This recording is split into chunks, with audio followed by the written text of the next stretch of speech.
You're giving nice amounts of money to your soldier, we'll say every week. He starts talking to his captain about you. I really think we should straighten this kid out. He's, he does good things. We could trust him. My dad used to also look at what kind of stock you came from. Who was his father? Who was his uncle? Who was his grandfather? How was he raised? Because, when you talk about stock, a lot of times that comes up. If your old man was a stand-up guy, 9 times out of 10, they look at the son and say, okay, well, we'll give this kid a shot, But if you get one bad remark, it's kind of like going to school. If you get one bad remark from any of the other families, from any other captain in any of the families, if they say, hey, I ran into an issue with Bill, had something to do with drugs, we didn't see eye to eye on it, we don't think you should be straightened out. What they call that is, we call that a knock, okay? You put a knock on me. You put a knock on me, which means basically 4 out of 5 dentists tell you, that Trident or Crest is good for your fucking teeth. But it's still that one that one dentist that's telling you, hey, no, it's not good for you. So things like that come along. And like I said to you, it's over the last 20 years that I've been just sitting back and watching. I've been noticing that they're giving it to just about anybody these days, which tells me a lot of things. It tells me that they're making soldiers, like they're straightening guys out. Yeah, because the families are hard up today. It's hard to make money. Look, Rico killed everybody. Like I told you, we've had this conversation privately. That the Rico statute has been around for a long time. They only figured out how to use it in '86. So with all those things that come up, more and more guys, I think, are starting to understand that, hey, I need to get a regular job, because this mob life, it might not ever die. But, if I'm not high up on that ladder, I'm not going to be the one that's making the money, So that's one of the things, growing up with somebody as my dad in the life, was that he taught me all the right things, even though I'm not saying I was perfect. I made a lot of mistakes.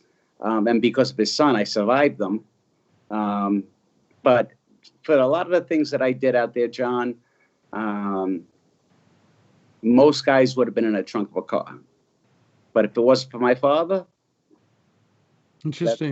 That's where I would have wound up. Yeah, he saved me. So basically, because of, like you say, maybe the lack of soldiers and people, they're more open. It's not that it has to be like open the books and be an opening. So let's just as an example. So let's say you're actually a soldier now, okay? You're actually active in the Colombo family. And then you and I become friends, and I start to show an interest in, what you're doing. So is that how it works? Kind of, you take me under your wings, and then maybe give me a couple jobs to do and see how I do. And then assuming I do well, you maybe introduce me to others. And then is that kind of the way it works? And pretty much. But, I would have to not like you to bring you under my wing. If I care about you, John, I'll keep you under my wing, but I'm going to keep you away from everybody else. I'm not going to bring you around to my social club. I'm not going to let anybody else know what it is that John is capable of doing, what he's not capable of doing. The most they might know about you is that you're an earner, But if John's not a hitter, meaning like someone that's going to go out and clip somebody, then, I am not, I'm not going to put you in harm's way. I've done that with many friends of mine that were very capable of doing things in that life. But I love them a great deal, like brothers, like I love you.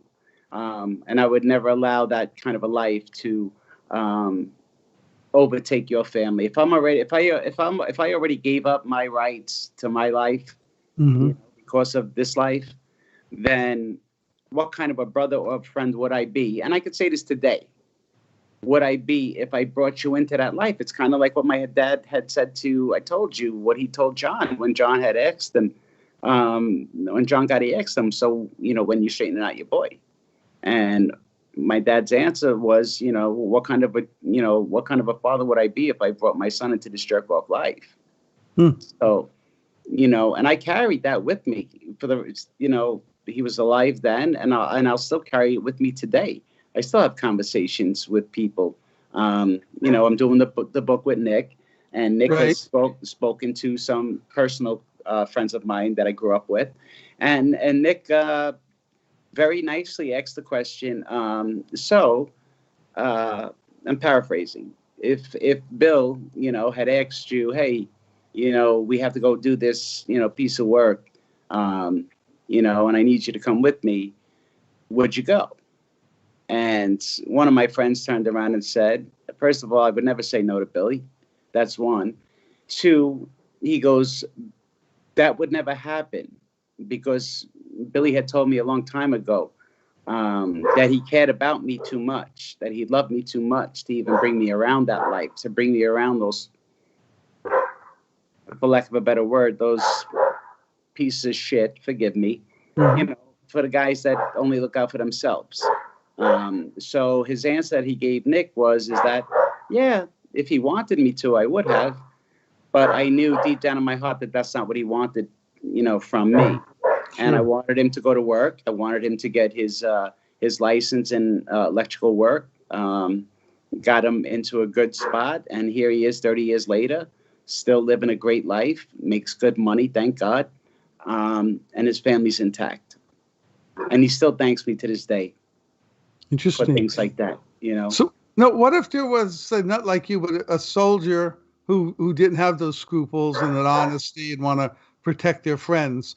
Would he just basically use the associate and then move them up? Or now the soldier, when he reports to his captain, okay? Yes. Does the soldier have a crew, or just the captains have crews, or both? No. A soldier can have a crew. He doesn't have to have a crew, but usually they do. Usually when you get straightened out, you'll get put with a captain. And then all the guys that you have, your associates or anybody else, they come with you.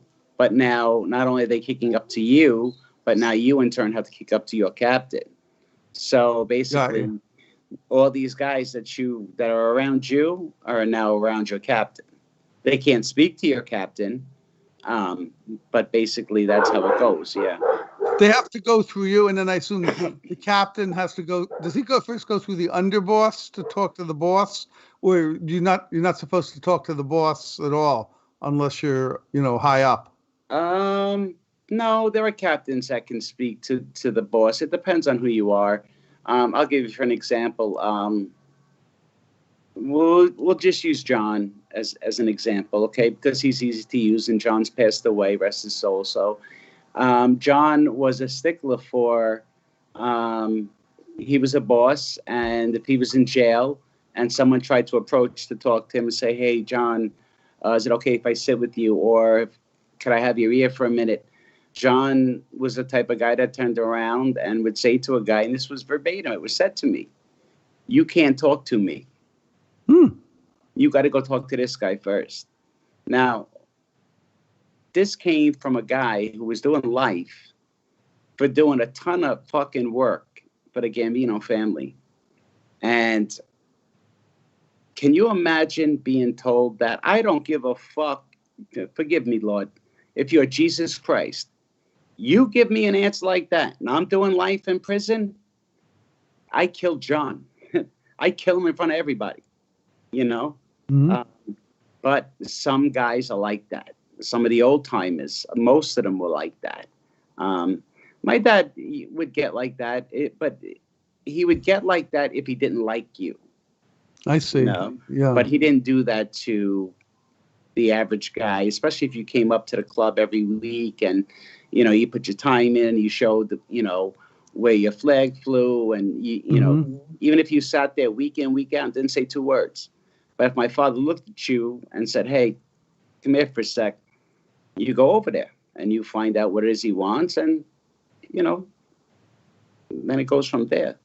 But sounds like your father was a little different than the typical boss. Had a little more, let me put it this: respect for others, compassion, concern, and that probably made him a good boss because people felt he was part of them. He was a normal guy, you know. One thing I can say, not just because he's my dad, I'll say it because my dad used to tell me, and I've said this on our show before. He would ask me if I needed to talk to him, which hat was he wearing? Am I wearing the pop hat or am I wearing the skipper hat? Oh. So, even at times where I thought that I was just going to talk to him as a son, if it had something to do with the street, he didn't talk to me like a son. He spoke to me like a soldier, You can say this, or you can't say that, or you can talk to this guy, or you can't talk to that guy. I made a mistake. I'll give an example. I made a mistake one time where I sent a message up to some people around this guy, Greg Scarpa, and it was a personal issue. It had to do with a personal friend of mine, legitimate guy, and they were bothering the guy's wife. She wasn't pushing the guys away, but to make a long story short, they went in to go rough him up, and he called me up right away, and I saw red rats because I don't like that shit. I don't like when people try to take advantage of someone just because they think they can. Sure. So right away, I just spoke to a friend of mine. And he said, "Do me a favor. Do you know anybody up there?" And he says, "Yeah." I says, "Do me a favor. Just send a message up there. Just say, look, the kid's around me. I know the family very well. I grew up with the kid. Tell these guys to stay the fuck away from his wife. And if I find out they're in the fucking store again, waving a pistol around, or they look to smack them again, because they smacked them, I'm like, they're going to have an issue. And it's going to be with me." But the mistake that I made is that I made that decision and that call without running it past my father first. So not that he had a problem with what I did. He was actually impressed that I handled it. But he's just like, "Willie, you can't do that. You can't just go over my head. There's a right way and a wrong way to go about things." So, he gave me a piece of his mind. He didn't yell at me. But he just made me understand that, "Hey, look, I know where your heart was. I know where your mind was. But this is how it has to be." So interesting. So yeah. You know what I've observed from talking to you, and I know we've had a lot of private conversations because we're very good friends, but this whole structure seems very similar to the military. Even the names, soldiers, captains, you can't go over. I never thought of it before. It just kind of dawned on me. It's like, it's so obvious. And, looking back, I guess there's a lot of things you would have done differently, but your father really loved you and watched out for you. And maybe, like you said, you wouldn't be here today if that wasn't the case. And now the other question too is that in the structure, are the associates called associates, or is that just a term that the lay people use? Do they have any titles? We use it. I mean, I don't just walk up to my friend and say, "Hey, John, ask my friend John the associate." No, we don't talk like that. But no, it's associates know their role. Not every associate wants to be straightened out. I mean, I knew associates during the course of my time on the street, and guys that put work in. They were earners. They weren't afraid to get their hands dirty. And when the time came where it was offered to them to be straightened out, and they turned it down, and that can get you killed. You know that. No, I didn't realize that. Really? Yeah. Because you know so much, and they figure you're ready to move up, and why don't you want to move up, right? Exactly. Even in real life, in a job, you get promoted and you turn down a promotion. People wonder, well, what's the matter? Don't you like the company? Now, to make it clear, there's earners. These are the ones that go out, whether they're shylarking or whatever. Bookmaking, yeah. That they're earners. They make money and then as the money goes up, everybody takes a cut, which is like business. The low people do all the work and get the least money, probably, right? Exactly. Exactly. And then the street people are the ones that I guess are the hitmen, people that do the dirty work, kind of. Yeah, and we're the ones that are going to take. We're the ones that are going to take the hit on the chin because the government doesn't want associates. They'll take the associates just to see if they'll cooperate, but they don't want they don't want to bother the associates. They want the guys who are actually involved in the life. The guys who turned around and said that, hey, if my phone rings at 3:00 in the morning and my wife, God forbid, is dying, and you call me to come in, I'm going to leave my wife's. Look, I believe in life. Don't get me wrong. I know the rules. I know how it goes. But I'll be honest with you. And I told my old man the same thing. I'm like, look, if it comes down to my son, my wife, or anybody, unless it's you, Pop, I can't tell you how I phrased it to him. He wasn't happy with the words that I used, but they weren't very kind. The thing too is we are human beings. We have emotions. We have love, and so I think too it's like anything. We also learn from our shows that there's really no such thing as a code of silence. Maybe there was years ago, but when because of the RICO laws, and instead of somebody getting hit with a couple years in prison, what they'd say, fine, I'll just, take it. Now they hit you with 20, 30, 40 years. So their telephone numbers. That's right. Yeah, you got to be an idiot not to flip, to be honest with you. I mean, because there's got to be a loyalty, to your own self, your family. Look, everybody has their own reasoning, John, of why they walked away from the life or how they had to go about to get away from the life. Everybody's story is different. I'm not going to take a shit on anybody's head. I'm not going to take a shit on anybody that's active in the street, and I'm not going to take a shit on anybody that cooperated. But I will tell you this. If I go out and do something, I get caught, I'm taking it on the chin. I'm not taking my friends down with me. I'm sorry, that's just not the way I was raised. But if you bring me a tape and you play a tape for me, and my boss is saying, hey, look, you know what? Look, my fans, my people, this family needs me. You have to take everything on the chin. You go to jail for the rest of your life. I'll skate on it, but I'll take care of the family while you go away. That's a rat move. You don't do that. Now, I'm not going to use any names, but I do know of two brothers that it happened to. I want to say it was maybe the early 70s. And this one gentleman was scheduled to be a boss, and he had a brother, and they did something, and it was the both of them. And one brother made the other brother take it on the chin. Now, I don't know if you want to say maybe the brother didn't have all his scruples or whatever the fuck you want to call it. But I would have looked at my brother and be like, hey, bro, what are you, high? Like, why? We just did something together, and you want me to take the weight for everything? So everything that they spit out in court, they say on this, that, and the other thing, while you sit there with your hands folded and just you kind of looking at me during the trial like, you believe this guy? Wow. You believe he killed this? Meanwhile, you're involved too. So anytime you ask somebody else to take the rap for you, if you're involved, that's a rap move as far as I'm concerned. So, and it does happen. It does happen. So if I'm sitting in jail, now I'm not even thinking about cooperating. Let my lawyers handle what they need to handle, get me the best deal possible, get me in Club Fed if you need to. I could do state time if I had to, but the fuck? You want me to take the weight for everything and you don't want to admit to nothing?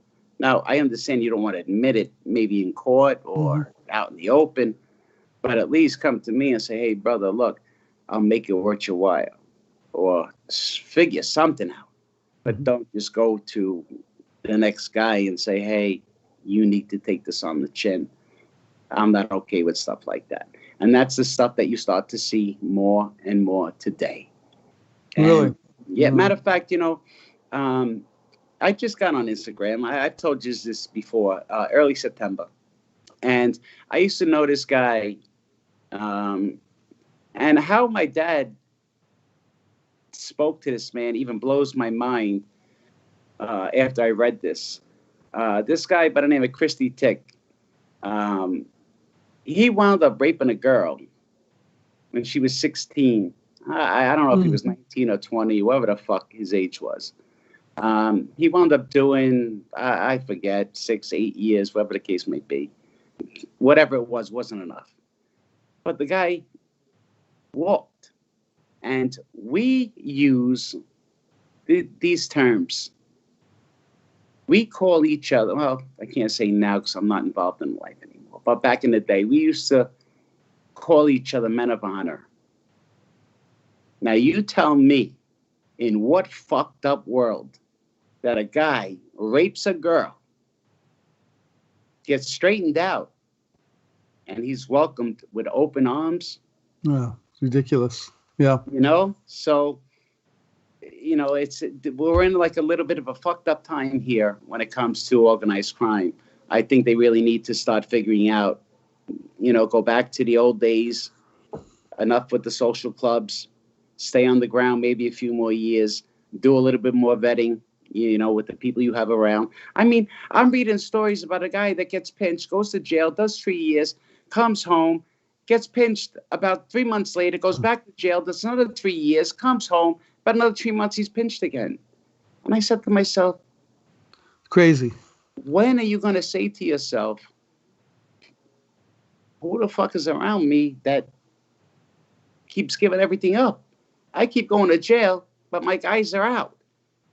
So it's just a bad time, John, to be in this life. No, and one question I think a lot of people always are curious. I remember like when John Gotti was on trial and all the lawyers. Tell me a little bit about the lawyers that represent the family. Are they like the really top lawyers? Do they do underhanded things? Do they try to pay off the judge or juries? And you'll never have lawyers that, first of all, they're not going to want to know that kind of stuff. So the less you tell the lawyers when it comes to buying off a jury, they don't want to know that stuff. You could do whatever you need to, but don't tell the lawyer.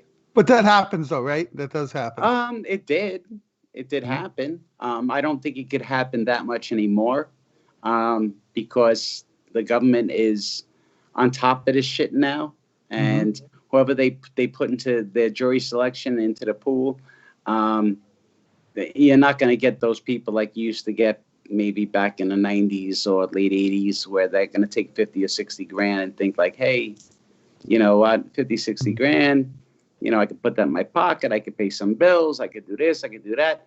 And at the end of the day, this gangster, he ain't going to hurt me. He's not going to hurt my family. He's going to hurt the people in his life. Well, that's what they would think anyway. Lawyers, some lawyers can be considered house counsel, meaning we'll use like a Bruce Cutler for an example. Bruce Cutler was John's original lawyer. He was like a rabid dog in court. I mean, I've never seen a guy take a whole indictment in the middle of the court proceeding and throw it right in the garbage. Really? Yeah. He was really a showman. I mean, like Perry Mason type of thing, you know? Yeah. Loud, you didn't want to be cross-examined by him because he would tear you apart. There's another gentleman, and was he very effective though in convincing? He was effective too. He was so effective that he got himself thrown off, the rest of the cases that John ever had. Yeah. So, but then there's I'll use his name because he's a very good lawyer. There's a gentleman by the name of Jojo Carrazzo. He probably, in my eyes, will be the next boss of the Gambino family eventually. But he has a son, Jojo, and he's a phenomenal lawyer and knows the life inside and out. He knows both sides of the life. He knows the law side and he knows the street side. So to have somebody like that in your arsenal, as far as the lawyer goes, that's what you want. You know, Okay. you got to be So careful with your lawyers that you pick today. You know, you don't want to just pick lawyers that handle just organized crime, because it doesn't look very good. You know. interesting. And I was going to say, well, look what happened to Trump and some of his lawyers. Is that Yeah. something to worry about too? You say certain things to a lawyer, and then for some reason he whatever reason double crosses you, and then tells the feds. And Oh, we there's talk about really, Cohen. We talk about Cohen. yeah, yeah. I Yeah. mean, there's no. I thought there was supposedly client confidentiality, but I guess that doesn't Yeah. exist anymore, does it? I Mm-mm. mean, so like you said, you No. don't want, you got to be careful what you share. But like you said, this is the old days. This is different now, where because everything is under surveillance. They, like you say, they pick the juries carefully. They, Mm-mm. but that's what I kind of want to talk about, the old times, because that's where a lot of people, let's face it, there's a lot of what do you want to call mafia aficionados. They're really interested, whether it's historical or Yeah. like people that play video games, Sure. shooting. It's not that they want to be part of it, but it's exciting to me. It's part of history, whether you like it or not. Why It's not? history, you know? You know, it's funny. I was talking with one of my sons last week, and I don't know how we got on the topic of Al Capone. But my son had said he was looking at a picture of him, and it's a picture of him smiling. I think he was at one of a Cubs baseball game, and my son's looking at the guy, and he's like, "Dad, he looks like a really happy guy." And that's my little guy. He's 12. Mm-hmm. So I said, he was a happy guy. I mean, I says Al Capone did things for this country that, yeah, at the time they were against the law, but it was what people wanted. People wanted their alcohol. They wanted, after a long day of work, they wanted a place to go have a couple of drinks, and the government wouldn't allow it. People wanted to go out and gamble a little bit with their hard-earned money that they worked for. And the government stopped that. So, in the same breath that you can call Al Capone one of the most notorious gangsters that ever lived, but was he the worst? By far, no. No, of course, yeah. No. So, what's the role of the consigliere? What I was told was he's supposed to act as an intermediary between, say, like the captains and the boss, and if there's conflict. But the consigliere is appointed by the boss, so you got to be careful what you say to him. So, does he really have a role? I mean, that's he's got a role. Yeah, he has a role. Look, the consigliere is just basically how it sounds. When I use the term house counsel, a consigliere is like the lawyer of the family. If anybody's, I'm sure you guys seen The Godfather. He was Irish. He wasn't a straightened out guy. He could never have been a straightened Tommy. He could never be straightened out, but yet he had somebody that he was like me, like someone that was able to go sit down with bosses. Now, this is in the utmost respect that I have with the men that I was allowed to sit with. They allowed me to sit with them. They didn't have to, but they allowed me to. And that just goes to show you how much they appreciated my dad, because, that doesn't happen. A regular soldier just can't go sit down with a boss. It doesn't work that way. But for me, I don't know. I can't say that I know of anybody else that was able to do some of the things that I know that I was able to do. But I do know that there were a lot of things that I did that could have gotten me killed. But because of my dad and because of his stature in that life, my indiscretions were overlooked. So you were very, very lucky. Now, is there much interaction between the, say, soldiers and captains with the different families? Like, did you interact, being in the Colombo family, with the Gambino family, the Lucchese family, or is it they're pretty contained units? Yeah, no. let's put it this way: if we were out, let's say if I was out with a couple of my guys, and let's say I bumped into I don't know, John Elite, and let's say John Jr. From my early days when I first got on the scene, we were able to hang out. Sorry, this little bug. We were able to hang out with one another. The only thing that my dad, and again, I preach that because it's how it was fed to me, was this. He didn't mind if we met, guys out, we hung out, had a few drinks, but he did not like if we went and hung out in other people's social clubs, because he felt that other people would get that misconstrued, thinking like, hey, maybe Billy wants to be with the Gambinos and not with the Colombos. And being my dad was who he was, and my dad did have a diehard belief that if your flag flies here, you die here, which means that my dad did not believe in releasing guys if they wanted to go to another family. It happens sometimes because of nepotism. Maybe your uncle's with the Gambinos and not with the Colombos. That would probably be the only reason if my dad ever considered giving somebody up.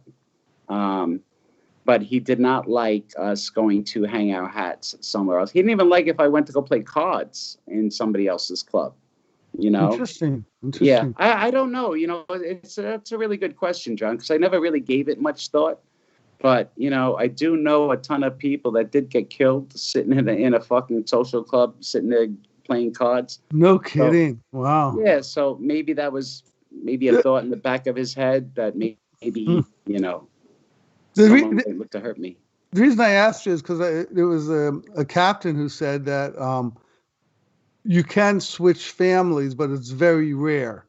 Yeah. So but you have to have the permission. There's got to be a reason, and there's got to be but it was very rare. So I was just curious about, is there I mean, usually the families each have a jurisdiction, right? Like this family may have Brooklyn and South Bronx. This family may have Staten Island and Queens. Is that correct? And you kind of stay out of the other people's territory. It depends on what it is. I mean, look, we don't talk about drugs because they're not supposed to be involved in drugs, so we can't talk about that. This is not like the MS-13s, or forgive me for even using anybody's names, but it's not like we say you have from this corner up until this corner, and then from here on out, this belongs to the other gang. If it has to do with, let's say, number taking, like people who take numbers, you don't interfere with that. If you have a certain area where guys do big bookmaking or loan, shylocking, those two things don't get mixed. Like, I'll give for an example. Let's say I needed $20,000. Let's just say I didn't want to go to one of my guys, for whatever reason. If you go to another family, you might get a guy that'll give you the money. He'll give it to you on points. But he will tell you this: look, hey, if anybody asks me, I didn't give you the money. So, sometimes those things, you can't mix those two. If you gamble, right? Let's say you're down 30,000 to my office. I'm Colombo. And you need to make money, and you go to a Gambino guy and say, hey, look, man, I need to get some action in. 30 grand in a hole to Billy. Please, is there anything you can do? All right, listen, I'll give you 5,000 to open up. That's not supposed to happen. And if someone finds out that is happening, not only is the guy that's doing the gambling going to get into trouble, but the guy that overstepped, he's going to wind up in hot water with his captain and then obviously his underboss. Interesting. It seems too, from what you're saying, kind of, I was trying to think of the old times, but if you bring it up to the present, a lot of the activities and money-making things are now legal, like gambling and even drugs, like pot and whatever. So now maybe what they turn more to like legitimate activities because of the surveillance and it's really hard to get away with things. Is that correct? That a great percentage of maybe the family's income, the ones that are active now, in this year, it's a lot Things of legal. have changed. Yes, absolutely. We don't have to just talk about COVID. We could just talk about life in general, the government in general. The windows are getting smaller and smaller and smaller for these guys to earn. So eventually, what are you going to be able to rely on? Shylock, bookmaking? Look, you can gamble online now. You could bet $10 on a game. You could bet $5 on a game. You could bet 10,000 on a game if you have the room on your card. So, calling up the bookie on a corner anymore, you don't need that guy no more. Not only that, but you don't have to worry about someone coming to knock on your door to break your fucking kneecaps because, I can only gamble what I have. So, and you're going to get paid. But go ahead, John. I'm sorry. No, it's good. This is good. The question I really have is then, what would motivate someone today to want to go into life? They could probably do better getting a job in a legitimate business, because you have a better shot. Yeah, trying to make money on Bitcoin and real estate and construction. Trying to own buildings, because we both know that there's only so much room here on the earth. So, that's only going to go up. So if I'm a guy that has been involved in the life for a good period of time now, and I have a nice little nest egg, I'm not looking to invest that money into anything illegitimate anymore. Now I'm looking to take that money and put it into something good, something that the government's not going to be able to take from me. You know what I mean? So yes, you're right. What would make anybody want to embark on that life today? Besides watching a decent movie about that life, I can't see anything in my mirror that would say that I would get involved in that life. Could it be power? The idea that they know people and they have that protection, and if they didn't like somebody, they have the power to get. Yeah, you know what I'm saying. The ego. The power. Ego. Yeah. Could that be what the motivation factor is for? It could be, John. But how far is your ego going to get you? It's not, your ego's not going to make you more money. You know what I mean? And then the money you make, you got to go up the ladder. You wind up with nothing. So, and what about? Okay, but that's all. That's just if everything goes well. What happens if we fuck up? What happens if we get indicted? Now we have to pay lawyers. So so whatever money we thought we had as a nest egg, now we have to give over to a fucking lawyer. A guy that don't give two fucks for us. He's gonna go home with his family at the end of the night. You know how many fucking trials I saw where my lawyer and the prosecutor, as after people are being escorted out of the fucking courtroom back to their cell, they go grab lunch or dinner. You know what I mean? I don't want my lawyer mixing it up with a fucking prosecutor unless he's in your pocket, Other than that, what the fuck are you doing? You're making me look like a fucking idiot, That's one thing that always bothered me. It's interesting because when again, one of the goals of our radio show is to, let people know that this is not a good choice. And from what you're telling me, there's enough things that you talked about that should distract anyone. They're not going to get rich. They're probably not going, unless they come up with some fantastic deal. So right. I think we're running out of time, and maybe we should say, well, Billy, thank you for sharing all of that. But y'all are. Yeah. I should be doing 2 hours. I keep telling y'all that, man. Joe, you keep looking for your glasses. They're on your head, brother. Yeah. That's so you don't have to get blinded by that shiny ass bald head I got. That's exactly what that's for, man. I should be going, whoa, man, turn the lights down. Jesus, put some makeup on and some shit, man. Come on. Are we still on?